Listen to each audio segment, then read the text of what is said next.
तो देखना ये सवाल है, ठीक है, आसान होता है लेकिन थोड़ा पैटर्न देख लेना किस तरीके से करना है, ठीक है। सवाल जो करना है वो करना है। तुमने यहाँ पर दे रखा है, कोई अभिक्रिया दे रखी है 2A + B gives C + D। अभिक्रिया की बल गतिकी यानी कि जो रासायनिक बल गतिकी का अध्ययन किया गया है, तो जिसके आधार पर क्या ये आंकड़े प्राप्त हुए हैं, मतलब प्रैक्टिकल किया गया कितनी बारी, 4 बारी। तो ये यहाँ पर क्या डेटा यहाँ पर दे रखा है। बल गतिकी का अध्ययन करने पर निम्नलिखित परिणाम प्राप्त हुए। अभिक्रिया के लिए वेग नियम निकालना है। दूसरा क्या निकालना है, वेग स्थिरांक ज्ञात कीजिए। क्या क्या करना है, एक तो वेग नियम लिखना है और दूसरा क्या करना है, वेग स्थिरांक लिखना है। तो वेग नियम सब लिख सकते हैं, ठीक है, वेग नियम क्या कर सकते हैं, सब लिख सकते हैं। तो यहां देखना, अभी जो अभिक्रिया दी गई है, ठीक है, उसके लिए अगर वेग व्यंजक लिखोगे, वेग नियम, अगर क्या लिखोगे, वेग नियम लिखोगे, तो हल ये है यहां से, ये सीधे 4 नंबर का क्वेश्चन है। अगर आएगा तो 4 नंबर में आना इसमें पूरा। तो यहां पर क्या है, वेग नियम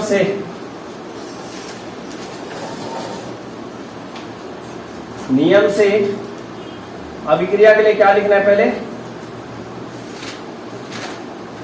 अभिक्रिया के लिए वेग व्यंजक। तो वेग व्यंजक R समानुपाती होता था जो अभिकारकों का सांद्रण है उनकी घातों का। तो अभिकारक की सांद्रता A है और कौन सा है, B है। तो R बराबर क्या कर दूंगा, K जो वेग स्थिरांक होता था, और A की पावर आएगा कुछ और ऐसे ही B की पावर। A की पावर में क्या रखूंगा, X, और B की पावर में Y। या A की पावर X और B की पावर Y। अब यहां देखो A की सांद्रता दे रखी है और B की सांद्रता भी दे रखी है। तो यहां से मेरे पास 4 समीकरण निकल के आ जाएंगे। कितने समीकरण, 4 समीकरण।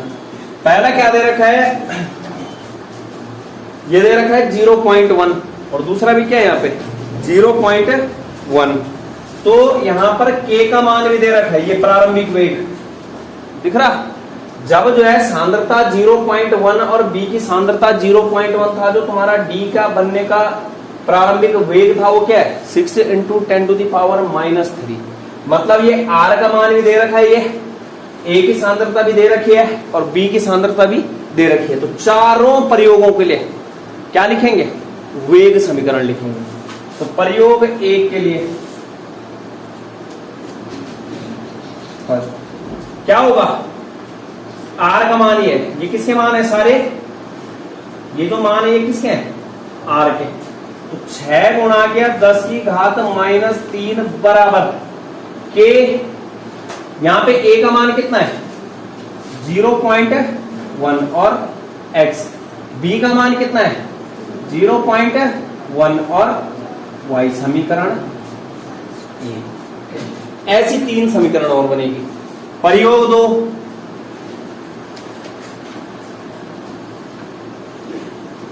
क्या आएगा 7.2 × 10⁻² बराबर K 0.3 की पावर X और 0.2 की पावर Y। समीकरण 2।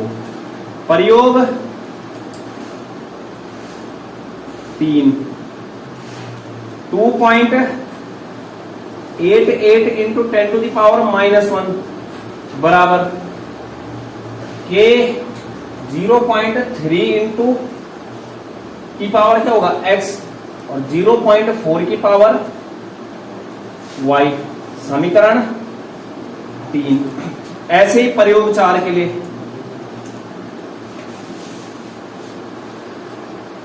2.4 × 10⁻² बराबर K 0.4 की पावर X और 0.1 की पावर Y। समीकरण 4। कितने समीकरण बन गए, 4 समीकरण। कितने समीकरण बन गए, 4। तो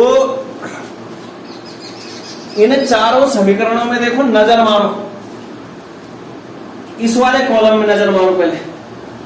क्या इसमें प्रयोग 1, प्रयोग 2, प्रयोग 3, प्रयोग 4 में कोई दो मान समान है?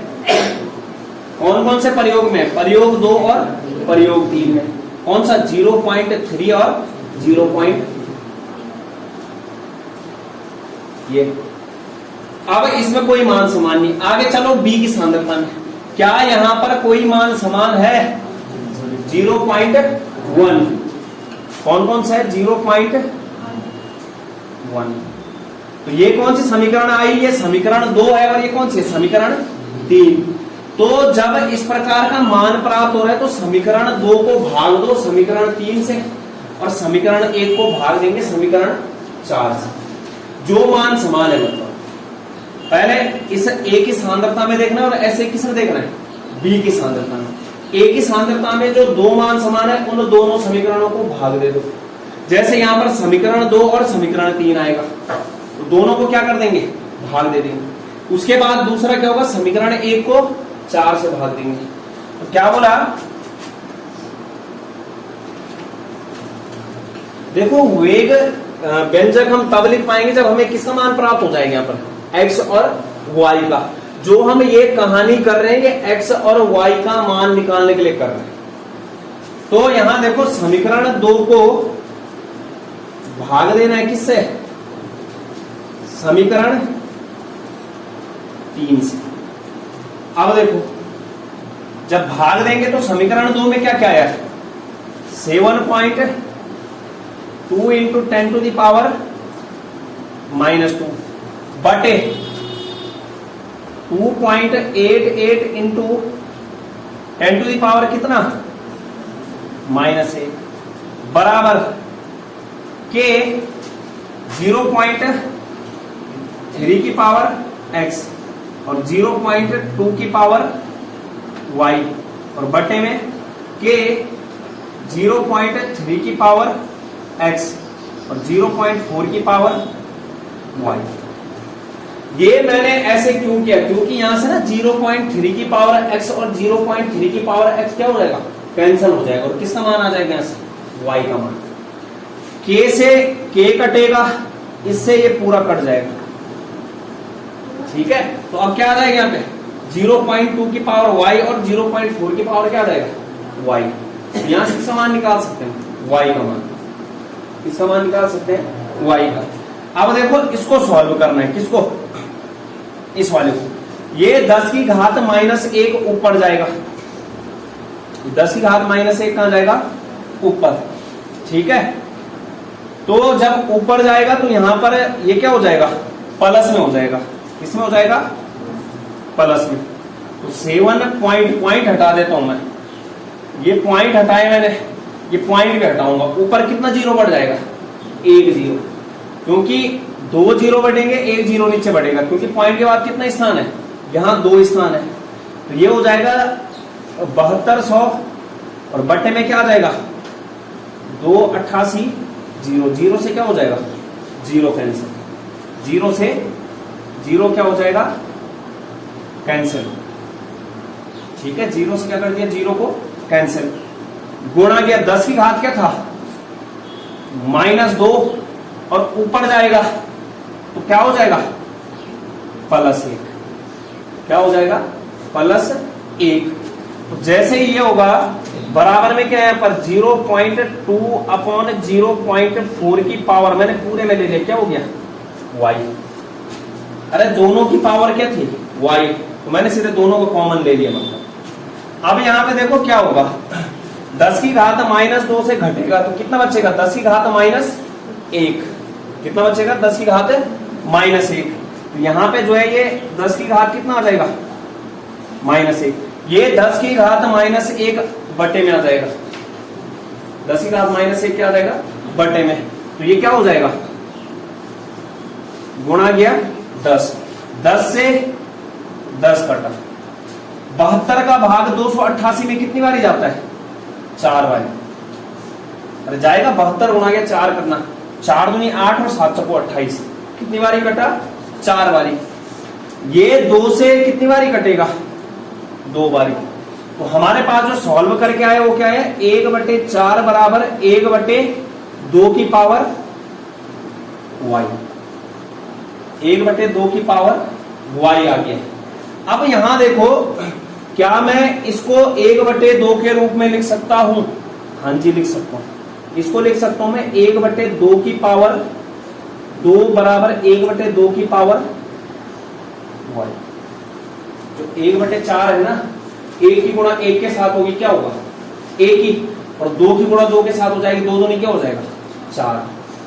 तो मैंने इसे 1/4 को इस रूप में लिख दिया, क्योंकि 1/2 का जो स्क्वायर है उसका मतलब क्या है, 1/2 गुणा गया 1/2, कितना आएगा 1/4। मैंने क्या करते उसको इस रूप में लिख दिया। अब देख लो घातें देख लो, आधार समान है तो घातों की क्या कर देंगे तुलना। इसकी पावर में भी 1/2 है, इसकी पावर में कितना है 1/2। y का मान कितना आ जाएगा 2, y का मान कितना आ जाएगा 2। इसके बाद देखो समीकरण 1 को भाग दो किससे, किससे देना है, समीकरण 1 बटा समीकरण क्या 4, ठीक है, समीकरण 4। तो समीकरण 1 है हमारी 6 गुणा के 10 की घात -3 बटे 2.4 इंटू 10 टू दी पावर -2 बराबर के 0.1 की पावर x, 0.1 की पावर y, 0.4 की पावर x, 0.1 की पावर y। इससे ये कटा, k से k कटा, ठीक है। इसके बाद ये 10 की घात -3 को नीचे ले आओ, तो जैसे ही नीचे ले आऊंगा तो 6 बटे 2.4 इंटू 10 टू दी पावर -2 है, बटे में आएगा किसमें हो जाएगा वो -3 प्लस में, तो ये घातें ये होगी, 3 में से 2 घट जाएगा, कितना बचेगा 1। तो यहां पे क्या लिख दिया मैंने डायरेक्ट 1 लिख दिया ये। अब 10 की गुणा जो है 2.4 के साथ होगी, कितना आ जाएगा 24, कितना आ जाएगा 24। तो 6 बटे 24 आया है, 6 का भाग कितनी बारी जाएगा 4 बारी, बराबर 0.1 और 0.4 की पावर x, पॉइंट से पॉइंट कटा, 1/4 की पावर x है, और यहां भी कितना है निकल के 1/4, इसकी पावर में क्या लिख सकता हूं 1, और यहां भी बराबर 1/4 की पावर x, x का मान कितना आ गया 1 आ गया, x का मान कितना आ गया 1। अब हमें सवाल पूछ रखा है कि अभिक्रिया के लिए क्या निकालिए, वेग नियम निकालना था, मतलब ये निकालना था वेग व्यंजक।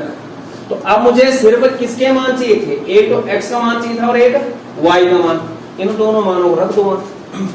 r बराबर वेग नियम क्या आ जाएगा,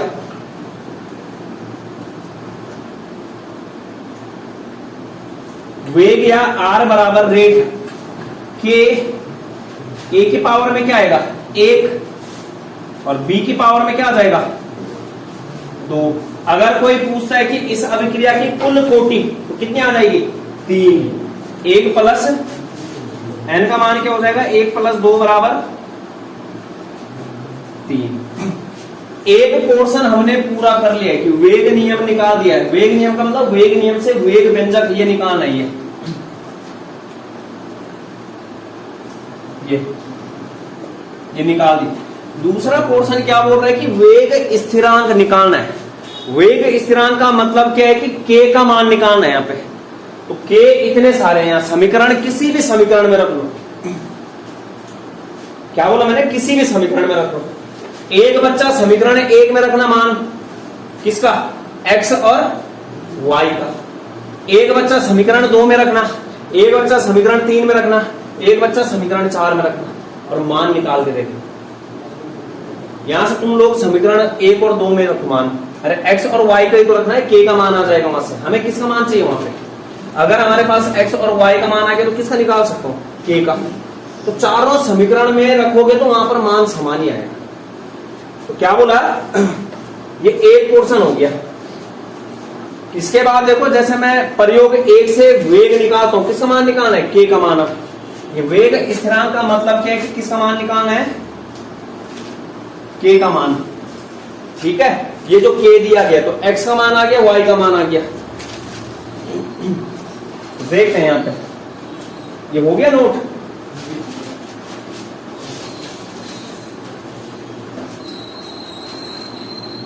जैसे मैं अब समीकरण एक से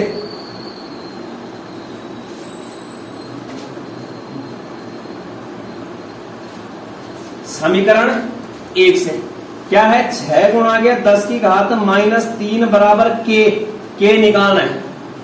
0.1 की पावर क्या आ जाएगा, अरे कितना था x का मान 1, तो नहीं लिख रहा हूं मैं। और दूसरा क्या है, 0.1 की पावर 2, 0.1 की पावर 2 y का मान।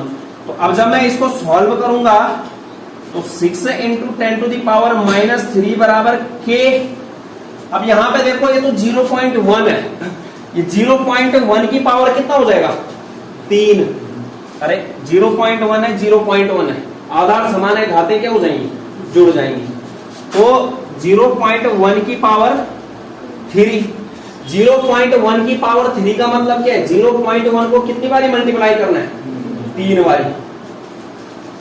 0.1 × 0.1 × 0.1, यह आ जाएगा 0.001। आएगा कि नहीं आएगा, आएगा। ये हो जाएगा। अब के निकालना है, ये गुणा में ये बटे में आ जाएगा इसके। तो 6 गुणा गया 10 की घात -3 और बटे क्या आ जाएगा 0.001, 0.001।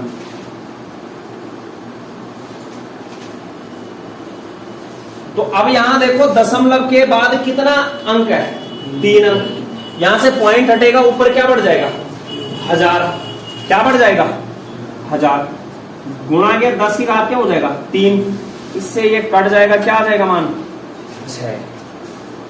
अरे क्या आ जाएगा मान 6 आ जाएगा, के का मान क्या आ जाएगा 6। अब तृतीय कोटि की अभिक्रिया के लिए जो है मात्रक क्या होता है के का, तृतीय कोटि की अभिक्रिया थर्ड ऑर्डर रिएक्शन है ना, के का मात्रक क्या होता है वहां पर, मोल इनवर्स की power 2 litre square minute inverse. इसका मात्रक क्या हो जाएगा, मोल की पावर -2, लीटर की पावर 2 और मिनट इनवर्स। तो ये आ गया 6। दूसरी, तीसरी, चौथी किसी भी समीकरण से निकाल लो 6 ही आएगा। तो जैसे ये अगला सवाल है, निकल जाएगा। पहले जो है वेग व्यंजक लिखना है।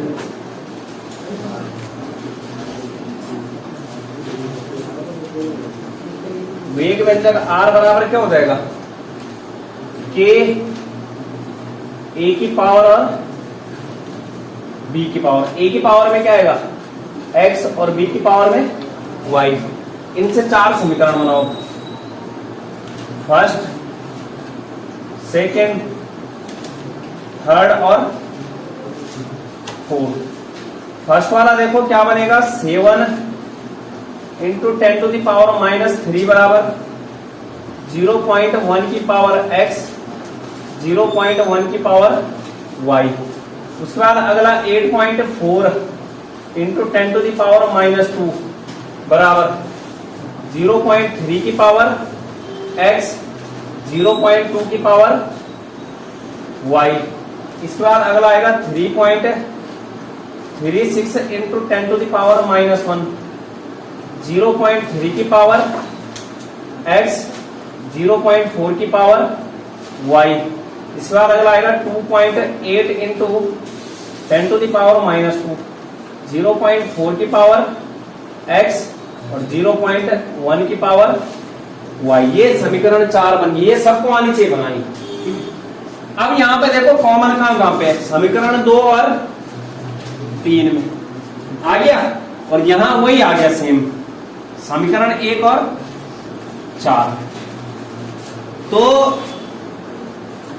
यहां पर जो है क्या करो, समीकरण 3 को भाग दो समीकरण 2 से। समीकरण 3 बटे समीकरण 2, तो क्या हो जाएगा, समीकरण 3 है 3.36 बटे 8.4 गुणा के 10 की घात -1 गुणा के 10 की घात -2। यहां पर के लिखना भूल गया मैं, ये के भी डाल देना है, के और ये के, ठीक है। तो के 0.3 की पावर x और 0.4 की पावर y बटे के 0.3 की पावर x और 0.2 की पावर y। इसको सॉल्व करते हैं पहले, इस वाले हिस्से को। तो जब मैं इस वाले हिस्से को सॉल्व करने जाऊंगा तो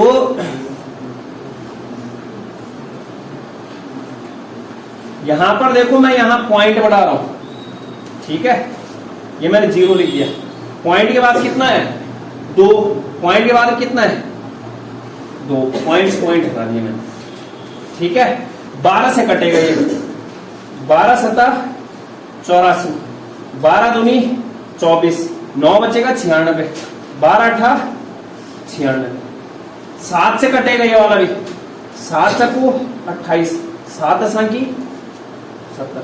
फिर किससे कटेगा 2 से, 2 दूनी 4 और 2 पंजे 10, 2 बटे कितना आया 5 आया, 2 बटे 5 आया, बराबर के से के कटा, के से क्या कटा के। अब यहां पर देखो इससे ये कटा, इससे ये कटा, कट गया। अब इस 2 का भाग जाएगा तो 2 की पावर क्या हो जाएगा y, 2 की पावर क्या हो जाएगा y, ठीक है। 2 की पावर में क्या जाएगा y। अब यहां पर जो है 2 बटे 5 आया है, सॉल्व करके ना 2 बटे 5 आया है। तो अभी ये कितना है, ये 10 की घात -1 है, ये ऊपर जाएगा 10 की घात -2, तो 10 की घात -1 प्लस क्या हो जाएगा 2। 5 का भाग 2 में जाएगा, कितनी बारी जाएगा 0.4, 2 में से 1 घटेगा, कितना बचेगा 1 ही। 0.4 के साथ जब यहां पर देखो ये आया तुम्हारा, इससे जब मैंने भाग दिया इसको तो कितना आया 2 बटे 5 आया, गुणा के 10 की घात 2 - 1 आया, बराबर 2 की पावर y। 5 का भाग इसमें दूंगा अगर तो क्या आ जाएगा 0.4 और गुणा में क्या बच जाएगा 10, 10 से को क्या हो जाएगा 40, 4.0 हो जाएगा। तो कितना आया ये 4, बराबर 2 की पावर y, 2 की पावर 2 लिख सकता हूं इसको, और 2 की पावर क्या आ जाएगा y। y का मान कितना आ गया, y का मान आया 2, y का मान कितना आ गया 2। इसी प्रकार अगर मैं समीकरण 1 को भाग देता हूं समीकरण 4 से, या समीकरण 4 को भाग देता हूं समीकरण 1 से, समीकरण 4 डिवाइडेड बाय समीकरण 1, तो ये हो जाएगा 2.8 इंटू 10 टू द पावर -2 बटे 7 इंटू 10 टू द पावर -3, बराबर के 0.4 की पावर x, 0.1 की पावर y बटे के 0.1 की पावर x, 0.1 की पावर y। 0.1 से 0.1 कैंसिल आउट। यहां देखो 10 की घात -3 ऊपर जाएगा तो क्या हो जाएगा 2.8 बटे 7। ये 7 से कितनी बारी कटेगा 0.4 बारी, 7 से को 28 होता है, ये कितनी बारी कटेगा 0.4, 0.4 इंटू 10 टू दी पावर -3 ऊपर गया प्लस में हो गया, 3 में से 2 घटेगा, कितना बचेगा, कितना बचेगा 1। अब इस 10 की गुणा 0.4 के साथ करूंगा कितना आ जाएगा 4। तो ये जो मान आया है सीधे कितना आया है 4 बराबर, और यहां भी कितना हो जाएगा 1 का भाग 4 में, 4 की पावर x। तो x का मान कितना आया यहाँ पे 1, x का मान भी 1 आया और y का मान भी क्या आया 1, y का मान 2 आया। तो अब यहां पे देखो होगा क्या, ठीक है, मैंने जो है ये x और y के मान यहां रखने, तो r बराबर क्या आ जाएगा k a की पावर 1 और b की पावर 2, ये क्या आ गया वेग व्यंजक। मुझे वेग स्थिरांक का मान निकालना है, किसी भी समीकरण में रख दो, क्या बोला, किसी में भी रख दो, जैसे मैं समीकरण 1 में ही रख रहा हूं, तो समीकरण 1 में जब मान रखूंगा तो 7 गुणा के 10 की घात -3 बराबर के 0.1 1 की पावर 1 ही होगा और 0.1 1 की पावर 2। जब इसको सॉल्व करूंगा 7 गुणा के 10 की घात -3 बटे में क्या आ जाएगा 0.001 और बराबर के, बराबर के, यहां से के बराबर आ जाएगा 7 आना चाहिए, आ रहा, मात्रा क्या आ जाएगा, अरे क्या आ जाएगा मोल -2 लीटर स्क्वायर और मिनट। इस तरीके से ना ये सवाल सॉल्व करने, ये है सवाल कि कोई अभिक्रिया है, उस अभिक्रिया के लिए वेग स्थिरांक k का मान 5.5 into 10 to the power -14 second inverse है। अभिक्रिया का अर्धायुकाल ज्ञान कीजिए। पहले समस्या ये है कि अभिक्रिया कौन सी कोटि की, तो कहां से पता चलेगा, वो तो गलती हो गई ना मेरे से, मिस्टेक हो गई। लेकिन ये जो सवाल पूरा आ रहा था किस मतलब ऐसा आ रहा था एक प्रथम कोटि की अभिक्रिया के लिए, तो बाई चांस अगर नहीं भी लिखा आ रखा है ना तो के का यहाँ पर ये सेकंड इनवर्स है। सेकंड इनवर्स किसके लिए होता है, प्रथम कोटि की अभिक्रिया के लिए। तो ये नहीं बोलना है कि ये कौन सी है, तो हमें पता है कि ये कौन सी कोटि की अभिक्रिया है। मैंने सेकंड इनवर्स को देख के क्या बताया, प्रथम कोटि की अभिक्रिया। हमें दे क्या रखा है, प्रथम कोटि की अभिक्रिया के लिए के का मान दे रखा है, के बराबर 5.5 into 10 to the power -14 second inverse. मुझे निकालना क्या है, टी हाफ अर्धायुकाल। तो टी हाफ और के के बीच में रिलेशन होता है, टी हाफ बराबर क्या होता है 0.693 अपॉन के का मान दे रखा है। ये कोई सवाल है, टी हाफ बराबर प्रथम कोटि की अभिक्रिया के लिए क्या होता है 0.693 अपॉन के का मान दे तो रखा है। ये तो एक ही झटके में हो गया सॉल्व। टी हाफ बराबर मतलब तुम्हें फॉर्मूले, ये सवाल आता है डेढ़ नंबर, एक डेढ़ नंबर। ये प्रथम कोटि की अभिक्रिया के लिए क्या है, अर्धायुकाल का फॉर्मूला है। के का मान दे रखा है, के का मान तो निकालना ही है, 0.693 अपॉन के का मान क्या है यहाँ पर 5.5 इंटू 10 टू दी पावर -14। इसको सॉल्व करना है, तो सॉल्व करोगे तो टी हाफ बराबर आ जाएगा 0.693 upon 5.5 into 10 to the power 14 आएगा। कितना आएगा 14, ठीक है। पॉइंट हटाओ, जीरो बढ़ाओ, एक जीरो ऊपर बढ़ेगा, 3 जीरो नीचे बढ़ेंगे, टोटल 3 कितने जीरो बढ़ जाएंगे नीचे, 2 जीरो। तो टी हाफ बराबर क्या आ जाएगा 693 बटे 5500, ठीक है। अब यहां से 693 क्यों भाग देते हो, यहां से एक जीरो इसको दे दो ना और गुणा के क्या कर दो 10 की घात 13 कर दो। मैंने ना पॉइंट हटाए 6930 अपॉन 5500 हो गया, तो ये 11 से कट रहा है सीधे, 11 पंजे 55, 11 छक्का 66, 3 बचेगा 33, 11 या 33, जीरो आ जाएगा। आसान देखो कैलकुलेशन तुम्हारी, ठीक है। क्या बोला मैंने, ये किससे कट जाएगा 11 से। ये नहीं कि 5500 का भाग दे रहे हो, थोड़ा कोशिश करो कि कुछ बना सकता हूं मैं। 11 पंजे 55, 500 आ गया, 11 छक्का 66, 69 में 66 गया, 3 मतलब 33 बन गया, 11 तिया 33, 630। अब देखो 630 जीरो से जीरो कट जाएगा, 63 बटे क्या आ जाएगा 50, और गुणा के 10 की घात 13, ठीक है। तो 1 पॉइंट के समथिंग में आएगा। जैसे आएगा क्या 50 ही कम 50 पॉइंट लगेगा, कितना बचा है 23 कि 13 बचा है, 130 हो जाएगा, 50 दूनी 100 हो जाएगा, कितना बचा है 30, 300 हो जाएगा, 50 छक्का, अरे 5 छक्का 30, 50 छक्का 300, गलत थोड़े है, सही है भाई, वो 50 ही कम 50, 13 बचा, 130 हुआ, ठीक है। 130 में 2 बार ही भाग जाएगा, 50 दूनी 100, 30 बचा, 0 बटा 300, 50 छक्का 300, हो तो क्या आंसर। अब मात्रा का देखो, मात्रा के अगर ऊपर सेकंड इनवर्स में दे रखे तो अर्धायुकाल का मात्रा किस में आएगा, सेकंड ही आएगा, क्या जाएगा सेकंड। इस तरीके से सवाल बनते हैं।